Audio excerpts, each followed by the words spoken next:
I wanted to sit down today because I used to film videos where I would sit down and I would review the last year of my life. I did this for like 3 or 4 years in a row. Haven't done it recently. When I say recently, I mean the last couple of years. I haven't done it. So I thought I would sit down today, have like a bigger review of things I learned, as you can see by the title. I don't know how many things. I've just written a list on my phone. I think there's maybe like 7 or 8 things I've learned up until the age of 25. Be as much of a sponge as you possibly can. And what I mean by that is any bit of information anybody tells you, soak it in, take it in, process it, and store it and try and learn from it. Whether you're in a meeting, what is that high-pitched noise? Can you hear that? Oh, that is horrible.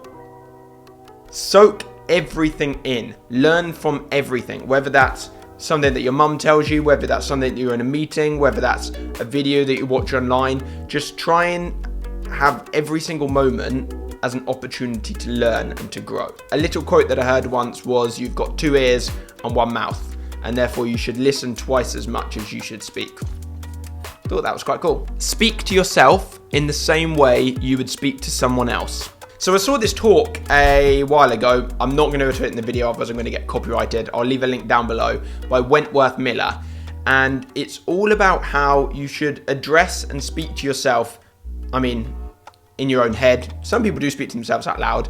Personally, I don't do that. When the little voice inside your head is speaking to yourself, you should address yourself in a supportive and loving way. Until watching Wentworth Miller's talk, I had never really thought properly and deeply about the effect of speaking to yourself in such a negative way can have on yourself day to day. So let's just pretend I've just got my results from college or university of an exam and I didn't do too well. Am I going to speak to myself in my head in the same way and deal with it as though I would speak to a friend if they didn't do so well? Because often we speak to ourselves so negatively, thinking you should have done better, that was such a bad result, why didn't you revise? Would you be saying those things to your friend who is going through the exact same situation as you? So you've got to be kind to yourself. You've got to love yourself. You are the one that is in control of your own happiness. And I feel like a big kickstart to that is with talking to yourself inside your head. When those little voices are talking, makes me sound like I'm crazy, but everyone has the little voice inside the head that when they're thinking and they're processing things. Like I said, I'll leave the link down below, and definitely go check it out after this video. There is no such thing as fair. I fully brought this one into my life about a year ago now, and bloody hell, I wish I thought about it more growing up, because it makes so much sense and it's so obvious. I just never really thought about it. There is no such thing as fair. Like if you miss your bus and you're gutted and you think that's so unfair, compared to what? If you drop your iPhone and it cracks and you think that's so unfair, you dropped your phone. It sucks, but you can't do anything about it and you can't change it. So many people, including myself growing up, blame things on life on being not fair. You're comparing it to an outcome that didn't happen and isn't your reality. So you can get cross and blame things on not being fair, but you're only putting yourself in that cross, annoyed mindset when you could just accept that it's happened and work out the best way to handle the situation as best as you possibly can. Obviously, depending on what the situation is. But life isn't fair. Like, it's not designed to be fair. There is no, we're just bits of meat on bone walking around a big green ball. Do you know what I mean? I don't know how else to describe it other than it's so simple. Take some time, have a little think about it. You might agree, you might disagree.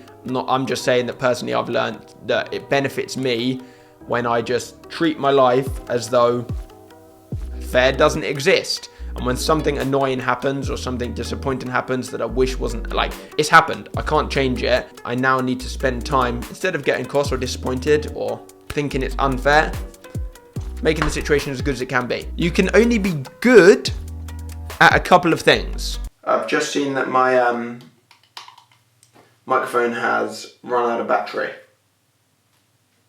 Let's hope that this mic is good enough.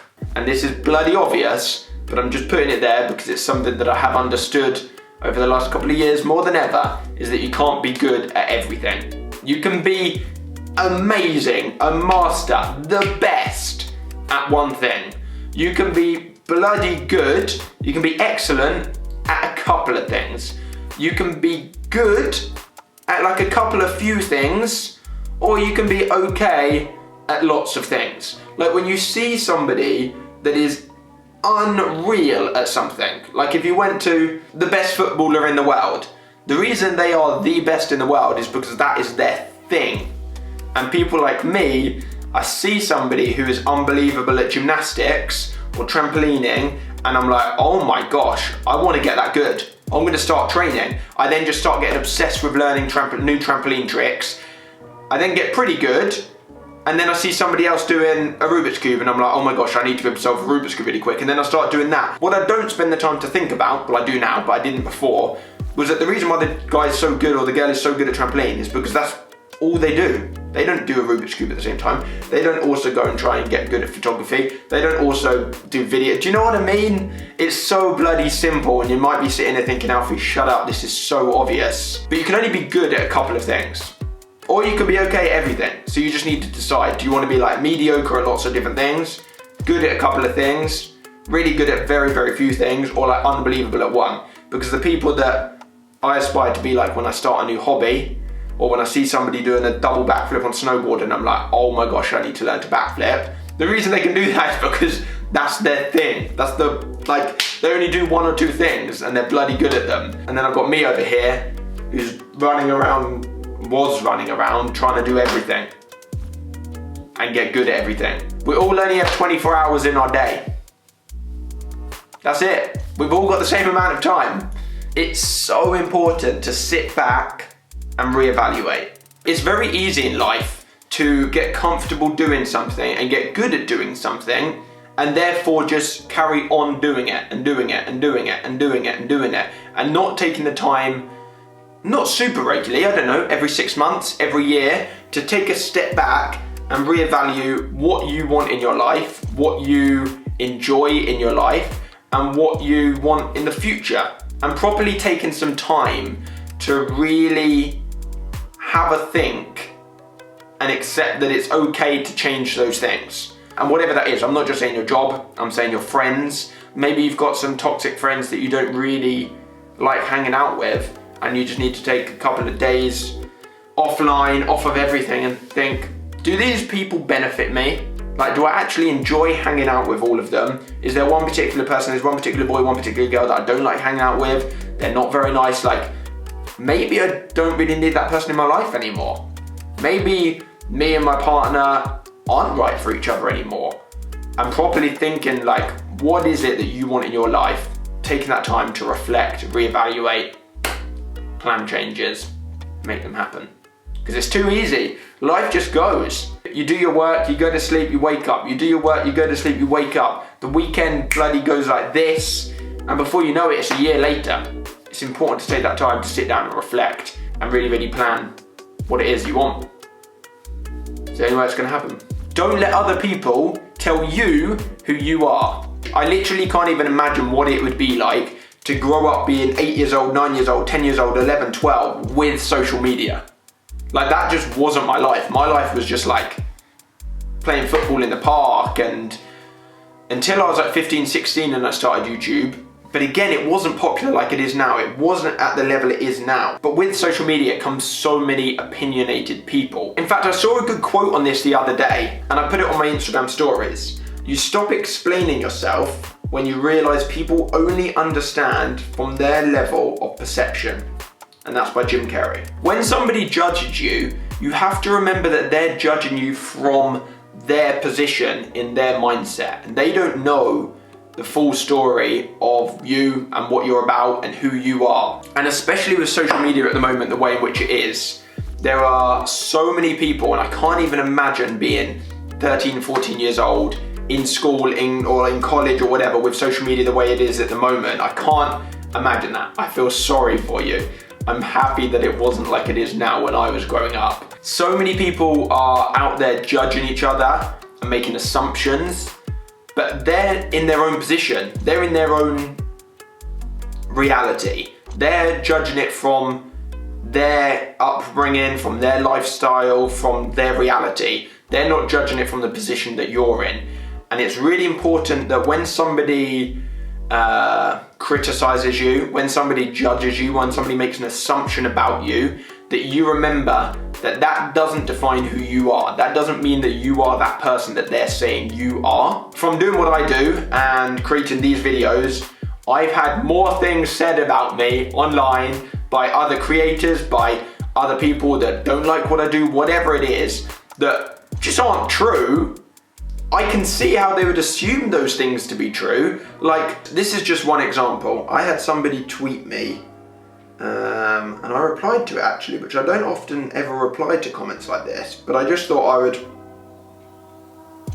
explain that they were definitely not correct. So I did a sponsored tweet with a brand that I can't name, because as soon as I name it, I have to put ad on the screen and declare this video is an ad.